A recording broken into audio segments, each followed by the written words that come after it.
Alo mageno agone ruodho kendo Nyasacho niro kamano kuom loso thuolo majaber machal gi mar mondo wawuo kodi kit weche machal nadi ma Jehova loso thuolo ni an mawuoyo kodi.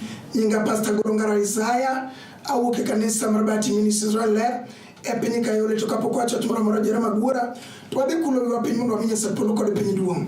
Jehova mar loyo chieng' mar Jerusalem iber manade were makloya iudha Yesu erokamano kuom loso thuolo ni mondo yalo weche ni kinde pod nitie Roho Maler mondo sirwa Kristo kuom Yesu. Amen. Jera magwara adhi wuoyo kodi e muma mawuok e wuok. E ndiko mawuok e wuok 14 matindo 5 kendo asomo gima ondike muma Jehova. Kano nyis Farao ruodh Misri ni Jo-Israel oseringo, chunye gi chuny jodonge nolokore ni nonego ikigiwegi ya mi giwacho ni ya ang'o ma wasetimo ni. Adwa wuoyo kuom ng'ama wuok e jela ma e dala gi nyo wuok e jela. Nitie jela manomake to Jehova rese wuok e jela. To kare ok mor Farao mondo wuogi e jela. Kare ok mor Farao mondo dala wosudi. Kare ok mor Farao mondo itedi. Kare ok mor Farao mondo ikendi. Kare ok mor Farao mondo andi osudi. Sama ne giwinjo ni Jo-Israel osewuok to giduogo gibedo piny e kikao margi e shopping center moro, giwacho ni ya ochakore nade, otedo nade, dok madonje dala no donjo nade, wawinjo ni nyar ng'ane dwa tedo chakore nang'o. Okomoro Farao iye wang', iye ludore, chunye wacho ni ya ang'o momiyo nyathi ng'ane to dwani mondo mi ogo mabati e dala gi ka, ochakore nang'o. Owach ni Farao gi jodonge tiende ni ya ok nen ng'at achiel, ne giriedo, ne gipoto, ne giluoro dalau, ne giketo diere. Sama unindo Farao gi joge ok nindi, gipenjore kaka ochakore nade, ochango nang'o, ere kaka nochango ma wanwawe ni ya ma wang' nitere. Duong' odong' ni wendo, duong' odong' ni Nyasaret.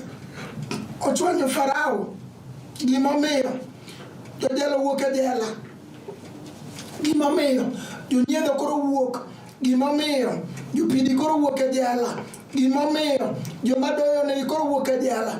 Onego ne gisika gin jodoyo, onego bed ni ne gisiko ka gikunyo ne ji choche, onego bed ni gin ne gisika ka ginokawgi to gidhi tiyo ne ji tich udi. Ok onego bed ni ne gin gitiyo tich, ok awacho ni tich udi richo, to no onego bed ni tweye kanyo ma en kanyo musike maonge gima doyud mokal kanyo. Onego bed ni nobedo jakibarua pile, onego bed ni nodoyo ko owuotho gi kweru e kor gweng' kopenjo ni be un gi kar tong'o moro mondo agoye. Ochwanyo Farao ka dala udwa wuok e jela.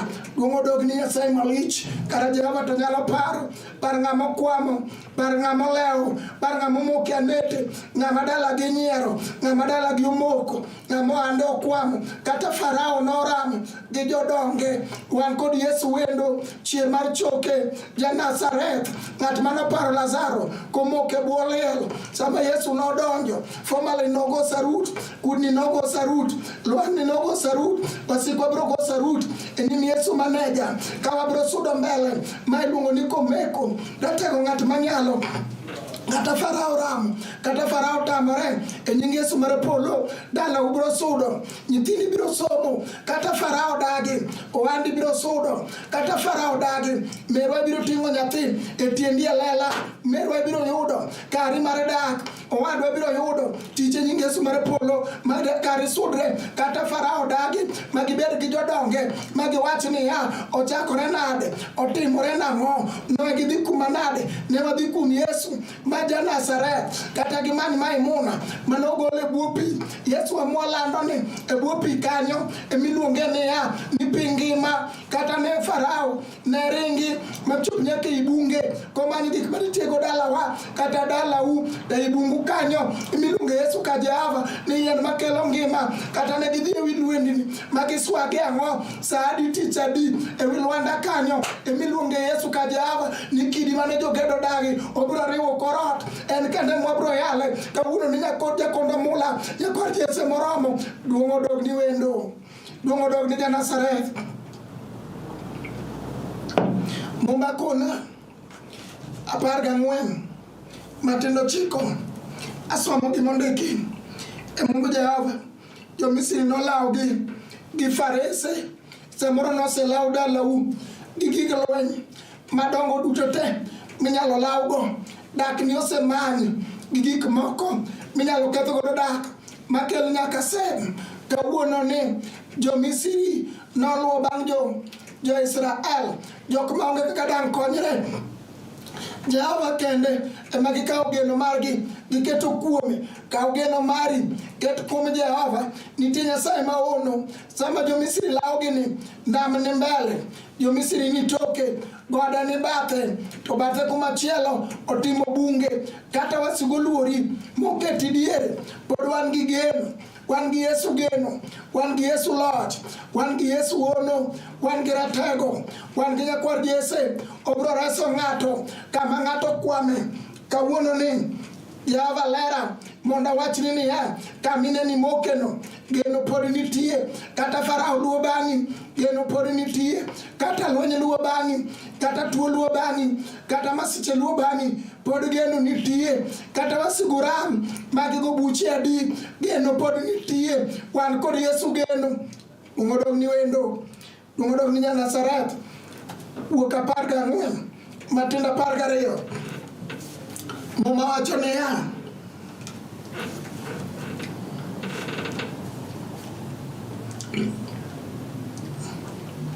apar gadek wang'e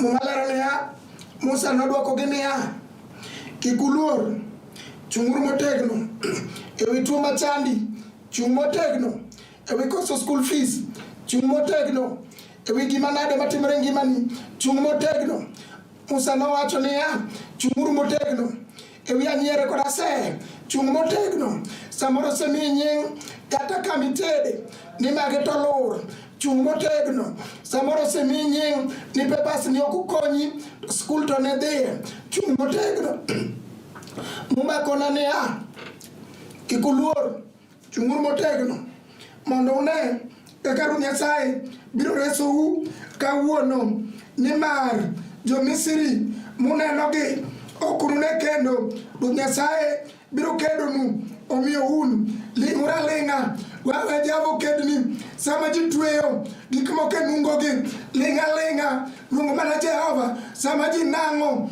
gik moko okinyi kod odhiambo wawe Jehova kedni sama ji moko tweyo gik moko e nungogi wawe Jehova kedni wan kod wendo were mak lo onge Nyasaye machielo maromo gi Nyasachwani owacho niya beduru abeda mos wan kod Jehova wan kod Komeko wan kod chir mar choke obro kedo ni wan kod jatend lweny obro kedo ni wan kod Ebeneza obro kedo ni wan kod Adonai Jehova bro kedo ni ewi lweny mane obedi tuo miluongo nang'o kata obedi tuo makoro danyoni wan kod Jehova chunga motegno Jehova bro kedo ni nyithindigo Ruoth bro chielo jaodi no Yesu bro chielo oandi no Ruoth bro chielo tiji no Ruoth bro chielo dakini no Yesu bro chielo chunga motegno Jehova biro kedo ni Ruoth wani biro kedo ni Nyasachwa ni biro kedo ni Ruoth lela ni biro kedo ni chunga wan gi Jehova duong' odog ni were maklo chunga motegno wan kod jatend lweny en ang'o mane otemego motame loyo bere motegno wan gi Jehova Isaure mos wacho niya en sa 45 Matindo 2 Anto natene nyingi mondo pie gode mogangore bere motegno Jehova biro kedoni. Obiro piyo gode mogangre mane mbeleni. Obedo gode no luonge nyinge nang'o. Kata luonge nyinge gode no ni dhier. Kata luonge nyinge gode no ni unwa. Kata luonge ni ndulume. Kata luonge ni koso tich. Jehova biro telo mbele. Onyiso Musa ni lenga. Abiro kedo kawuono mondo ng'e ni an Jehova. Isaura Musa jona biro piyo gode mochung' mbele. Kata ni chumo seremo. Wan kod Jehova manuchiro e chumo senchweri ne 12. Kata bende ndulume. Wan gi ruodhwa. E Johana 5 manoparo ng'ama noledho ya higni 38. Kata bende wich mokethore. Wan kod ruodhwa manoparo wuoyi manolewo e piny Gerasi. Kamuono poko rabolo kod losruok mag dhano. Odhomo kisungu madongo e lite mag joma tho. Obiro piyo gode mogangore manie mbeleni. Gode mitere osiptal pile kod pile. Wan kod Jehova manyalo piyo godego. Gode mimadho ne gifuagore pile kod pile. Wan kod Jehova manyalo piyo godego. Gode mimanyo ne girombe mar mondo mi ochinji. Kiloro godo ng'ato ni wang'e ka resruok nitie. Wan kod remo manuchwere musalaba Kalvari. Onge remo machalo kalo remo no kendo. En Yesu nitie. En Yesu pod ngima. En Yesu jatend lweny. Wacho ni biuru jomo gangre gi misike mapek. Abiro miyo uyweyo kawuono ni. Abiro piyo gode mogangore mane mbeleni. Gima nade ba ng'ato ywago momiyo ng'ato ok nindi. Momiyo ng'ato neno tino tulu. Abiro piyo gode mogangore mane mbeleni. Muma wacho niya. Anatur dhorange molosi gi mula. Kendo nang'ad lodi mag nyinyo. Manotwe godo dak ng'ato lodi mag nyinyo. Ma ng'ato kata temo to onge chunye. Wacho ni kabang'e ni biro gole kaka nyocha wuok kocha. Ruodh oyieno biro turo lodi mag nyinyo. Ma ng'ato wacho ni be onge tiende mondo chaka dog e taon na manyo tich. Kech sami riembo jane mikwongo ga koda. Ruodh biro turo lodi mag nyinyo go kawuono. Ma ng'ato wacho ni dalawa ni tang'ano otimre. Maguogi madongo dwa dala to dhok onge. Ruodh biro turo lodi mag nyinyo go kawuono. Kata noket gi ng'ati chadi sadi. Ruodh aikore mar mondo mi turo lodi mag nyinyo. Wacho ni Jehova turna lodi mag nyinyo gi kawuono. Wacho ni Jehova turna lodi mag nyinyo. Ondike na umachiel matin 13. Obiro chono nyororo motwe bako. Ondike Jo-Kolosai 2 matin 14. Norucho gima nondiki manotwewa. Obiro rucho gima nade manondiki kuomi. Ondike Sabra 2 matin 15. Nopudho musumale manoguru matek. Musumale manade manoguru ngima ni biro pudho oko. Isabra 4 ma kawuono ni. Mama kona niya. E chakruok 32. Matin 27. Jehova nyalo miyi nying manyien. Kuom gima nade ma ng'ato osekale. Kuom hasaya mane ma ng'ato osekale.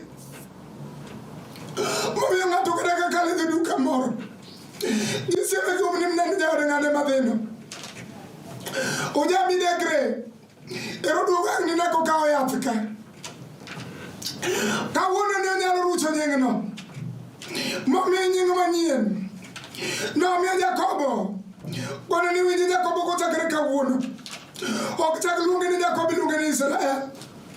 Ng'at mogwedhi. Jehova biro piyo gode. Momiyo nying manyien. Mero Jehova biro piyo gode. Miting' nyathi e tiendi.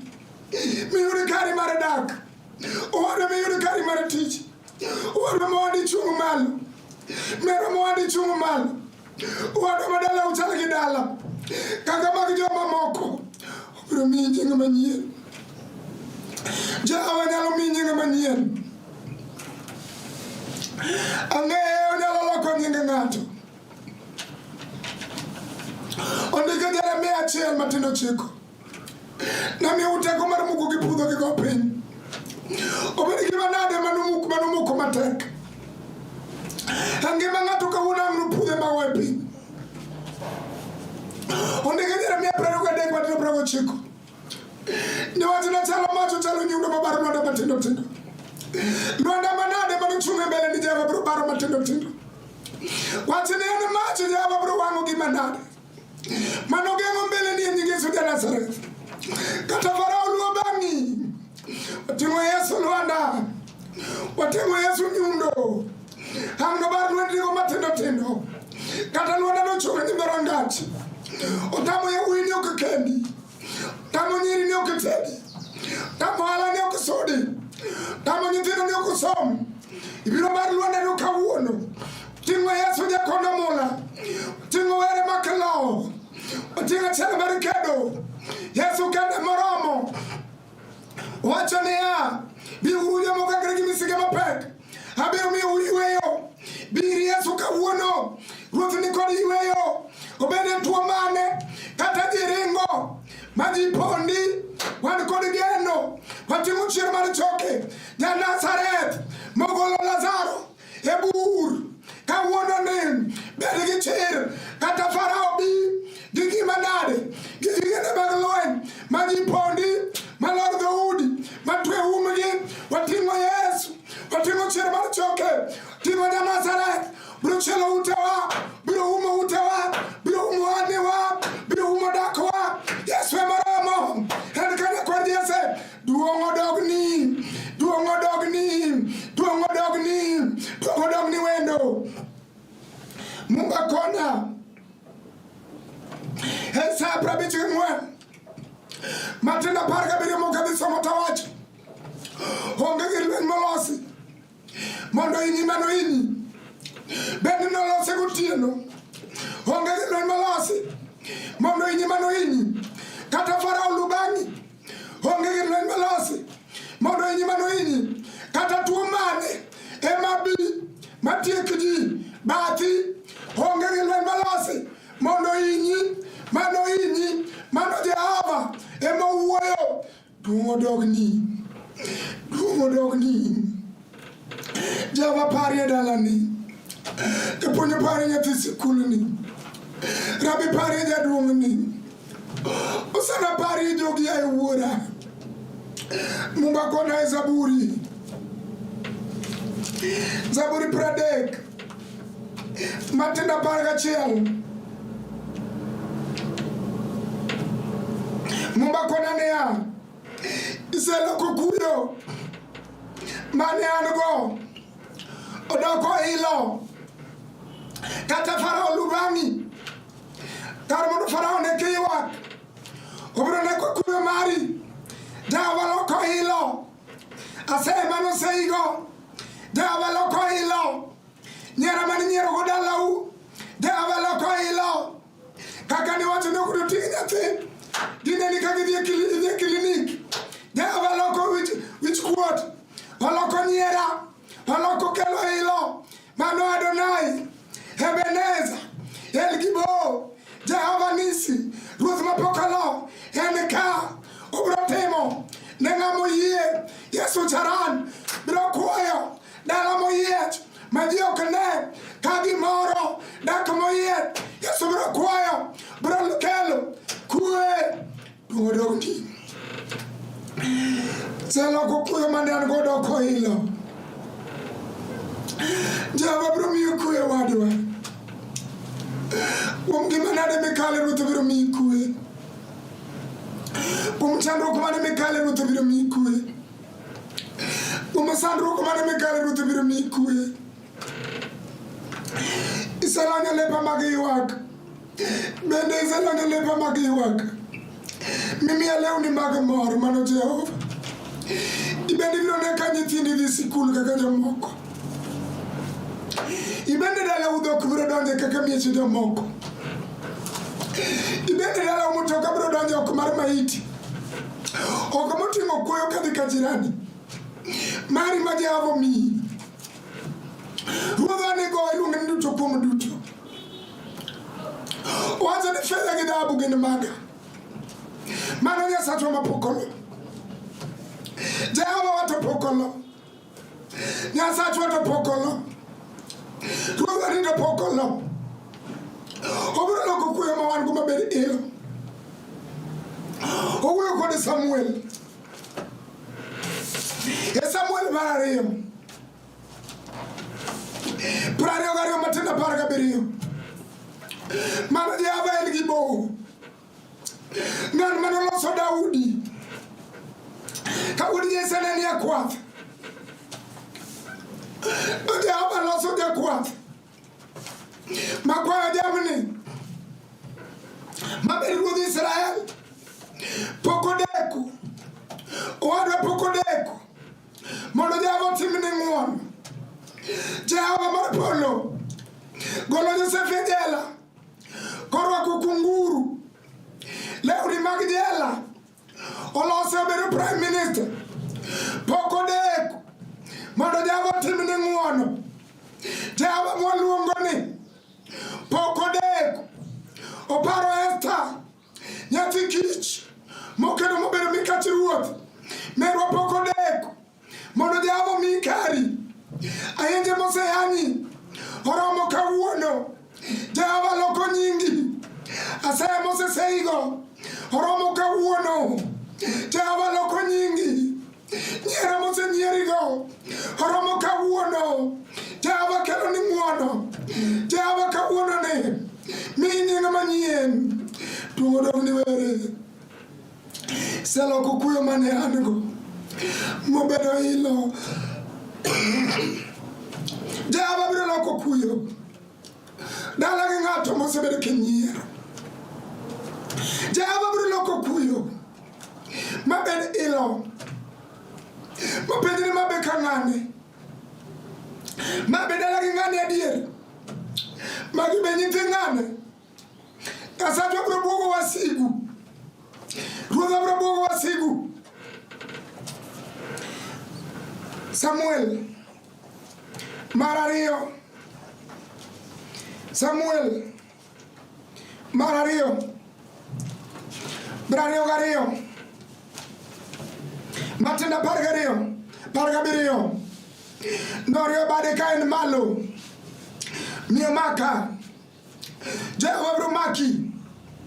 Kami paro ni biro lware no. Ruodha biro rie bade.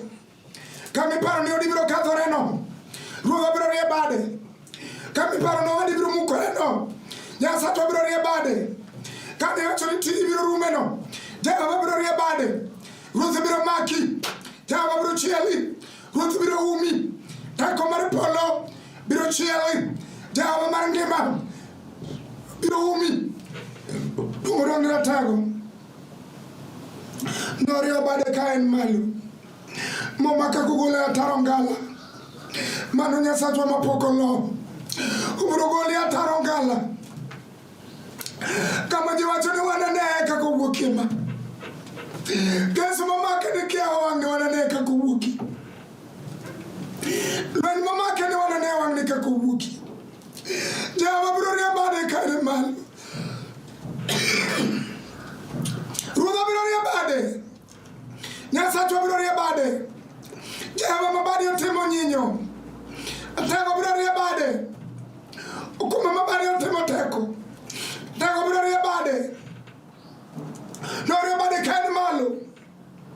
Momaka. Jehova biro maki. Kama wacho ni katorume. Noparo yawuod joka Juda. Kani e dier mach. Poko deku. Mondo Jehova wani. Osir ng'ato. Oparo yawuod joka Juda. Kiwacho ni margi orumo. Gineno ng'ato mar ang'wen. Kani kodgi e kendo. Mumakona. Kata iye wigi. Machoko mulo. Kata lepgi. Machoko geyo. Apimni ni ya. Kawuono ni nyithindigo dongo mati ka in bende. Jehova kuri. Jehova riti. Jehova siri. E nying Yesu mar polo. Oandi no. Puonjo nyithindi. E nying Yesu mar loyo. Utubiro rie bade. Gi malo.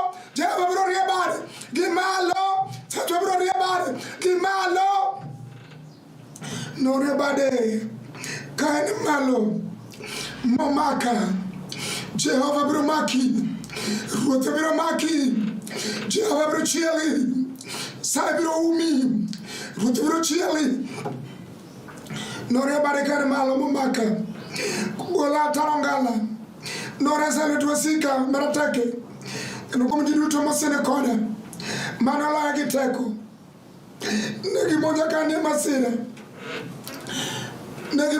masira Bene okulich negi dala wumoku Moko no nyero dala wu Moko no kamo kaka dala no rum Kaka tedre no ruma Oane no ketra keta Oko bada wa Jehova to karaja resiti Jehova to karaja pare jogi Negi moja kane masira Durudhi Nyasaye emano konya Nogola chandruok mabedo thuolo Wadhi kodi alamu Jehova mar oganda lweny Pare jogi mowinjo wachni Siri jogi jogi anyasachwa Chung kodi jogi ratego ya Ruth lela Chung kodi kawuono ni Robi malaro siri kumi nyingisu Amen Jara magura jodalo mageno An mawuyo kodi nyinga Pastor Goro Ongaro Isaiah Awuke kanisa marbati Ministries ler Epinyi Kayole Namadanga